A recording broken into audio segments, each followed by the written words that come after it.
equals does your device need fixing? We offer a free diagnosis. We pick up and deliver right to your door, no calls or travel needed. We send you a quote before repairing, and only go ahead if you approve it. Easy, transparent, and professional. Link in description. To start, gather your tools, a precision screwdriver set, tweezers, and a soft cloth for cleaning. First, power off your Lenovo Yoga 910 and unplug it. Remove the back cover by unscrewing the screws. Keep them in a safe place. Once the cover is off, visually inspect the USB-C connector for any damage or debris. Use the soft cloth to clean the area around the connector.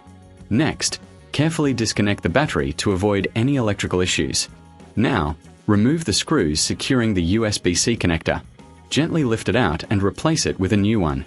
Ensure it's seated properly before reattaching the screws. Reconnect the battery and replace the back cover, securing it with the screws. Power on your device to test the new connector.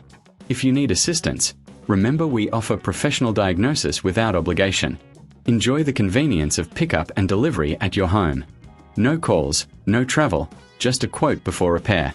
Your Lenovo Yoga 910 is now ready for use. Does your device need fixing? We offer a free diagnosis. We pick up and deliver right to your door, no calls or travel needed. We send you a quote before repairing, and only go ahead if you approve it. Easy, transparent, and professional. Link in description.